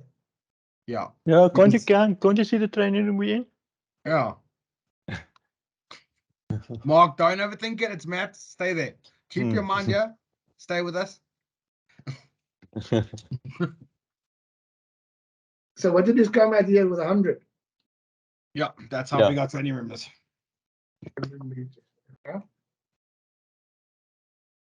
Okay, question 7. 27% of 333. So 333 times 27 divided by 100 equals 89.91. Be 3/4, What was that answer, Marcus? 89.91. 29.91. I will just do it later on. I'm just writing it down. Okay, cool. Okay, then B 3/4 plus 2. BODMAS, buddy. This is where BODMAS comes in. Yeah.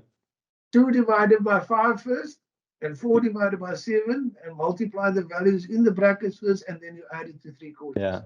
That's how you 2, get that. 4 divided by 7. Wait, start that formula again. The Yes. calculation.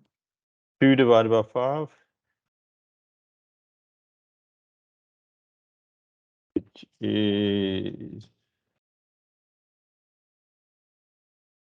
0.4, 0.4. Okay.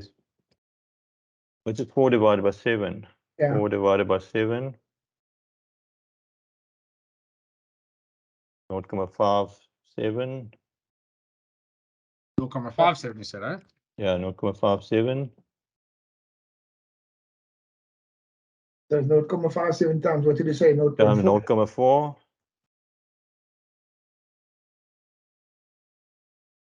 0.4. 0.57 times 0.4 equals 0.228. So 0.4 times 0, you said, huh? Yeah, What did you get? 0.228. yeah. 228. And now obviously the one being Then a you're going to fraction of plus the other. you 3 need to quarters, con- which is 0.75. Yeah. It's important you show that to someone. Okay. Okay, plus 0.75 equals 0.978. 5 plus that. What's the total answer, Mark? 0.978. Okay, thank you.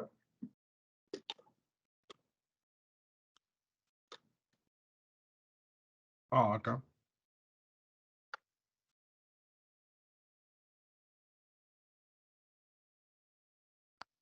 Okay, C. 1/3 of 96. That's 32. 32, yeah. Plus 3/4 of 44. Hold on, I'm trying to get to my next question. Here's my question. So it's 32?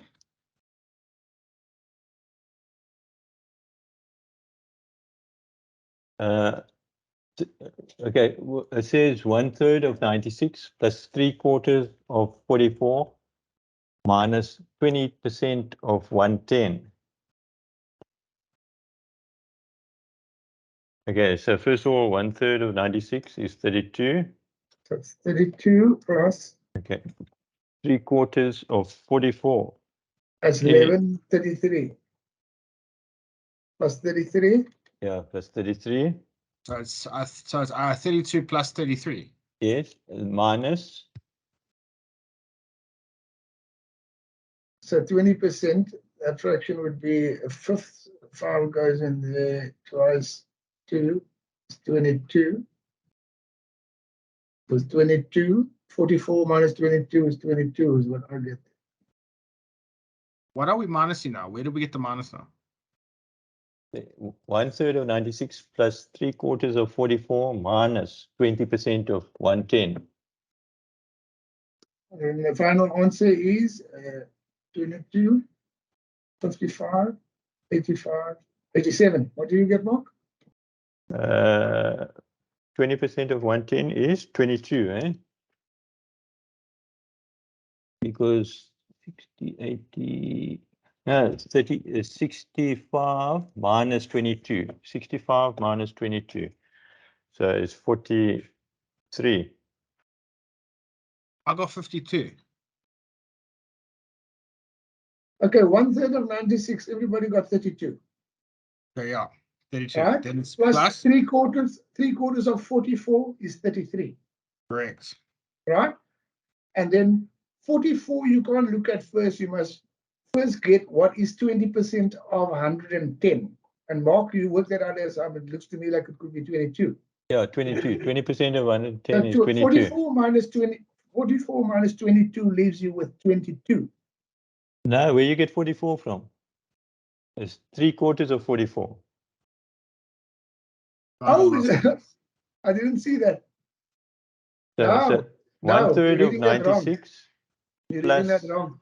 3/4 of 44 minus 3/4 of 44 is a 33 that we it's already got. 33. Yeah, that we got. Yeah. So the 1/3 of 96 is 32 Yeah. Yeah. plus the 33 for the 3/4 of 44 Yeah. minus 22. So 32 plus 33 is 65 minus 22, Yeah. 43 equals 43. That gives you 65. Yeah, 43. Everybody agree? 100%. And our average of Yes. 16, 22, 24, 18, 21. 62, 72, 80. 20.2. 101 divided by 5, eh? 1, 2. Yeah, What did you get, Marcus? 20.2. Okay, cool. 100 divided by 5, you said. Yeah. 101 divided by 5. 101, yeah. What I say? Yeah, in what units will you express the following readings or measurements? Cool drink in a Really? tin can. Milliliters. Have you guys also got all these blank spaces between these questions? Yeah. That's my brain when it comes to maths. Distance to the stars? What did you say? Milliliters? You're going to use Decimeters. milliliters there. Yeah, milliliters.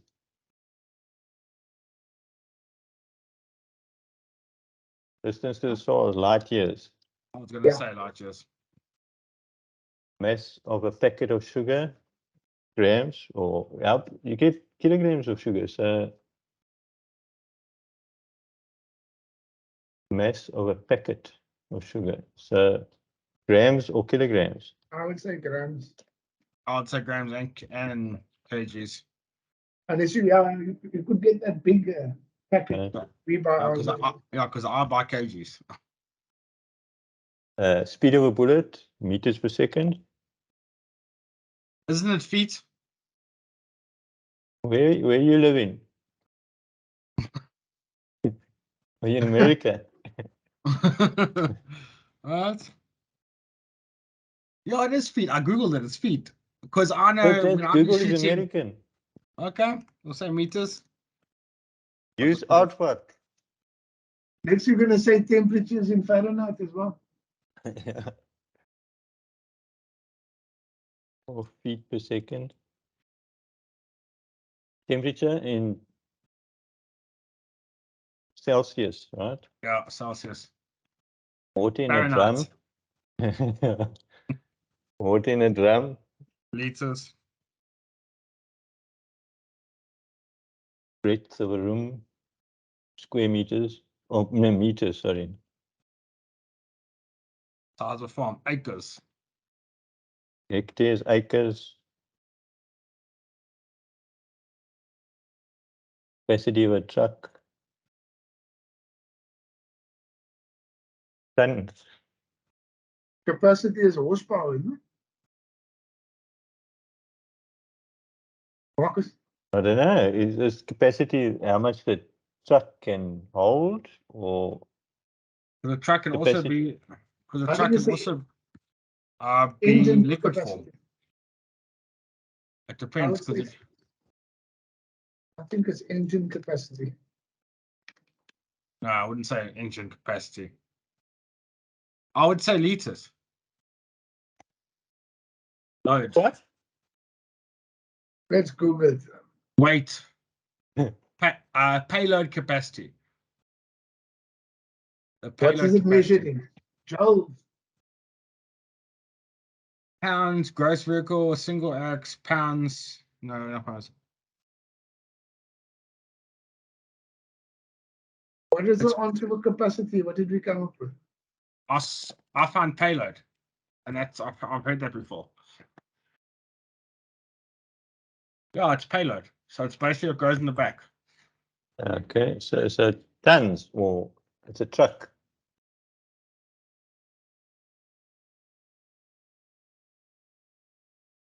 And then distance between two towns, kilometers.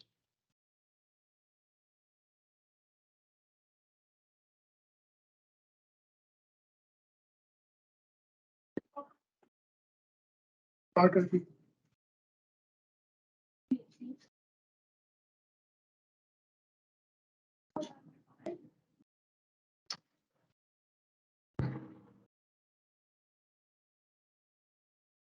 So what did you come on the truck thing now? Max load. So it's 16 ton. You get a 16-ton truck and you get a 5-ton truck, so it's ton. I would Tons, say tons, yeah. Okay, so I'm gonna put tons in there. I put Capacity- payload tons.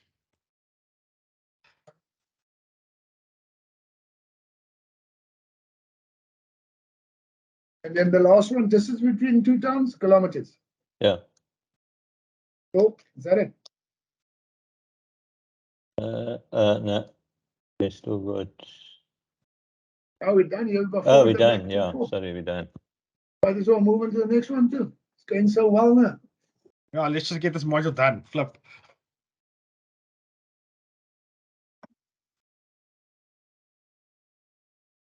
Yeah, I think Tabu's going to stop us. He should stop sharing. I think we're in trouble. But it's 2 o'clock. We're done. Okay.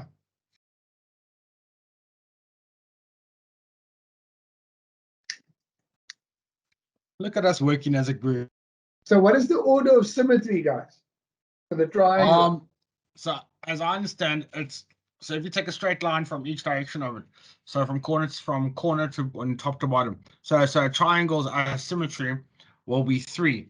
So if you go top from the first top downwards, that's 1. And then from the other corner to the other to outwards, that's 2, and the other one will be 3. That's what I'm looking at. But that's a really, Ayod is saying that that's given. What do you understand by symmetry? That's what I'm. A symmetry triangle is a chart pattern characterized by 2 converging trend lines, connecting a series of peaks and of peaks. All I know is I look at that things and all those shapes are symmetrical because all their sides are the same. So that's an equilateral triangle, that's a square and not a rectangle. That pentagon is 5-sided with each side being equal. And same for the hexagon. That's what I noticed. I don't know what the question is. That's what I don't know. So if you Google, so I think the best way is if you Google the image of it, it will explain instead of using a word. I think it's best to Google it. I Google a symmetry triangle, and it will show you exactly the diagram of how the measurement works. No, but you've got to Google equilateral triangle. Huh? You've got to Google an equilateral triangle. All those sides are exactly the same length. Don't ever think it. Just No, Google it. that is how it is. And the other one, it's like if you Google a rectangle and you Google a square, you'll get 2 different definitions. But you'll find so all of them. So as I said, a triangle will be 3, a square will be 4. Let me see if I'm right. Yeah, the suffix of the word explains it. Tri is 3, a square concept 4, but penta is a suffix for 5. Penta 1, means 5. 2, Hexa means 3, 6. 4. 4. So a square is 4. Important, but the square is all the sides are the same length. So your length and your breadth is the same. A pentagon is 1, 2, 3, 4, 5. Like I'm saying, the word, if you look at the word very quickly, is what in words construction is a what they call a prefix and a suffix. The prefix basically tells you penta means 5, hexa means 6. Tri means you get a tricycle, it's got 3 wheels. A bicycle's got 2, bi, understand? So that's why they can make all those statements there, but I don't know what they're asking. They talk about symmetry. So I look at symmetry, they say beauty is about symmetry. So if you look at someone and they've got one nose that's going straight down the middle of their face, and both their eyes are exactly the same, and the one is not squinting, then you would consider that symmetrical or beautiful. So symmetry to me is the same. I don't know if you Google what symmetry means. I don't know. Okay.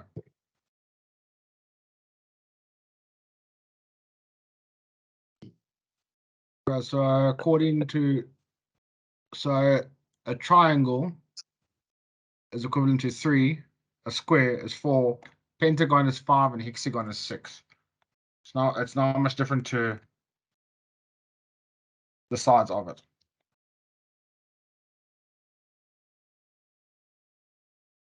Okay, colleagues.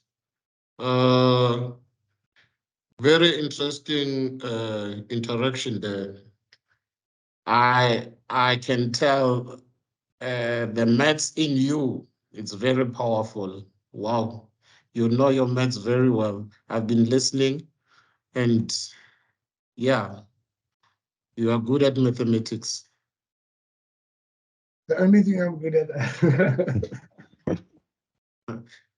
Yeah, I think let us stop here.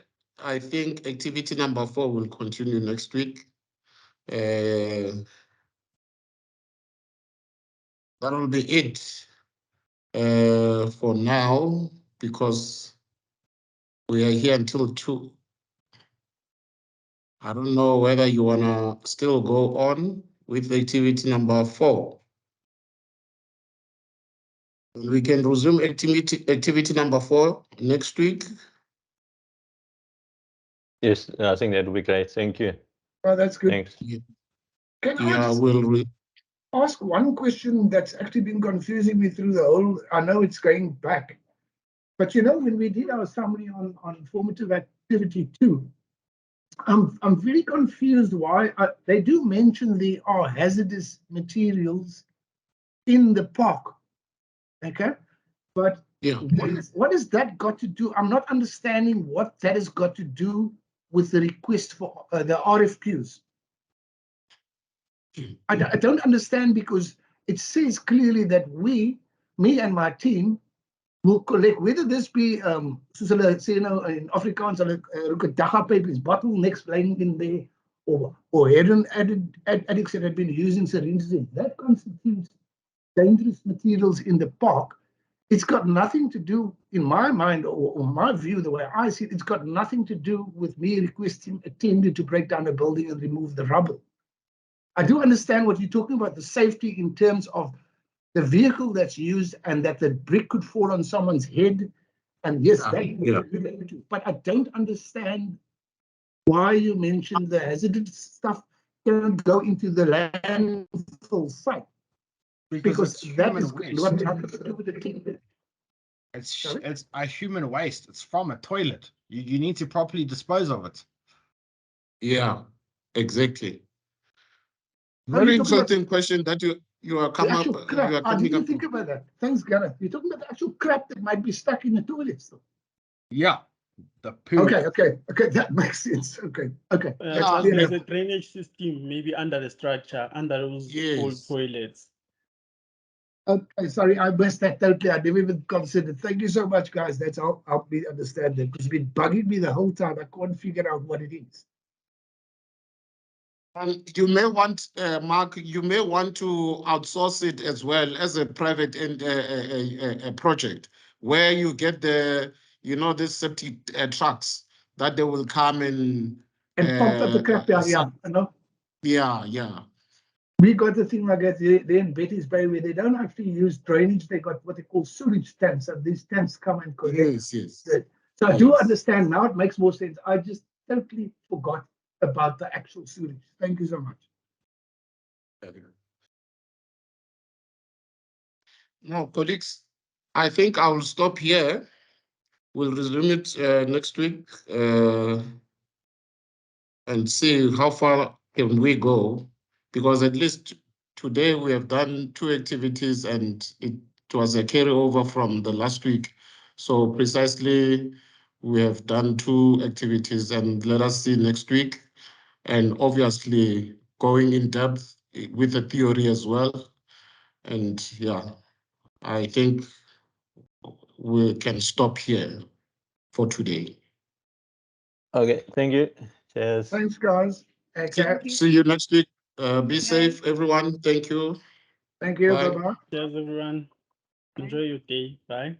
You too. Thank you.